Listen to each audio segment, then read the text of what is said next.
Hello बच्चों, चलिए प्रश्न को पढ़ते हैं। प्यूरीन एवं पायरिमिडीन किसके घटक है? इस प्रश्न में बताना है कि प्यूरीन और पायरिमिडीन किसके घटक होते हैं। तो आइए देखते हैं। सबसे पहले जो है बात करेंगे इस प्रश्न में मुख्य अवधारणा की। तो देखते हैं कि न्यूक्लिक अम्ल क्या होता है। न्यूक्लिक अम्ल की बात करते हैं तो ये जो है ऐसे यौगिक होते हैं जो आनुवंशिक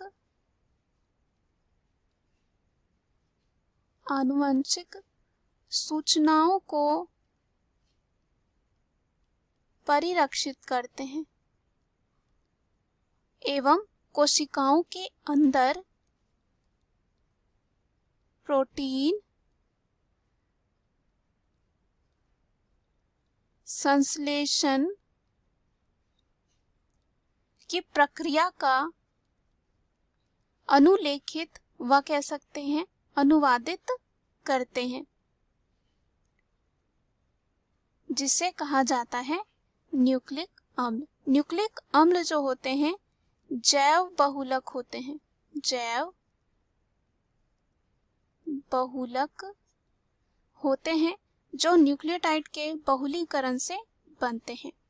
अब न्यूक्लिक अम्ल के प्रकार की बात करें तो ये दो प्रकार के होते हैं।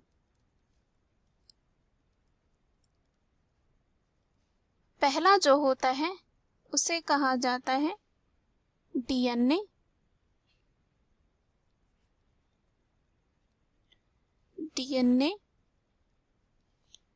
दूसरा होता है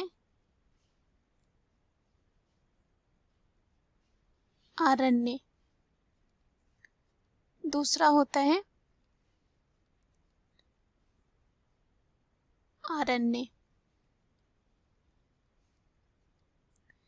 डीएनए यानी कि डीऑक्सी राइबोन्यूक्लिक अम्ल, आरएनए राइबोन्यूक्लिक अम्ल होता है।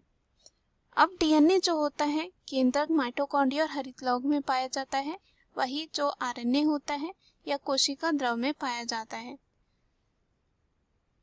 एक न्यूक्लियोटाइड में क्या होता है, 3 इकाइयां होती हैं और ये कह सकते हैं न्यूक्लियोटाइड जो होता है 3 इकाइयों से बना हुआ होता है। एक होता है यहाँ पे पेंटोज शर्करा अणु, दूसरा होता है नाइट्रोजनी क्षार और एक होता है फॉस्फेट समूह। तो यहाँ पे न्यूक्लिक अम्लों में जो है 2 प्रकार के नाइट्रोजनी क्षार होते हैं। 2 प्रकार के जो है नाइट्रोजनी क्षार होते हैं। पहला होता है प्यूरीन क्षार।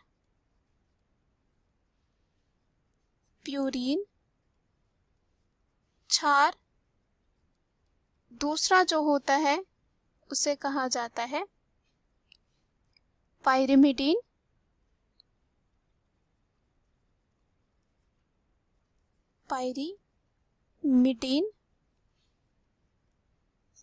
क्षार।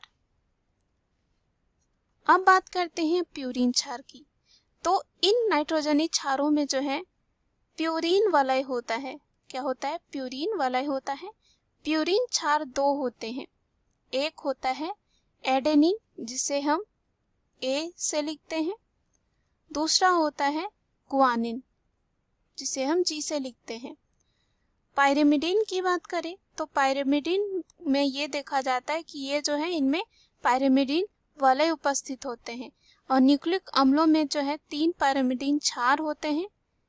एक होता है थाइमिन जिसे हम टी लिखते हैं, दूसरा होता है साइटोसिन जिसे सी लिखते हैं और तीसरा होता है यूरेसिल जिसे यू लिखते हैं। तो यहाँ पर जो है प्यूरीन और पायरिमिडीन के बीच जो है एक बंध बनता है।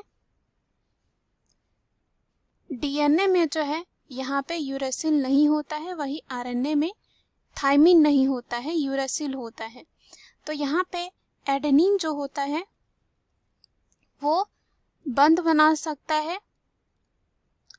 थाइमिन और यूरेसिल के साथ, थाइमिन के साथ ये डीएनए में देखा जाएगा, यूरेसिल के साथ आरएनए में, और ये यहाँ पे जो बंध बनेगा वो 2 बनेगा। वही अगर हम बात करें साइटोसिन की और ग्वानिन की, तो इनके बीच में जो है 3 जो है बंध देखने को मिलते हैं, और ये दोनों में हो सकते हैं, आरएनए और डीएनए में हो सकते हैं।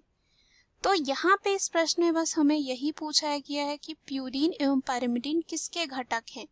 तो ये जो है न्यूक्लिक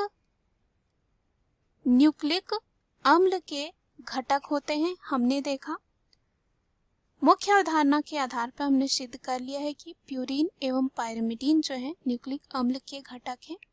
आशा करती हूँ उत्तर आपको समझ में आया होगा। धन्यवाद।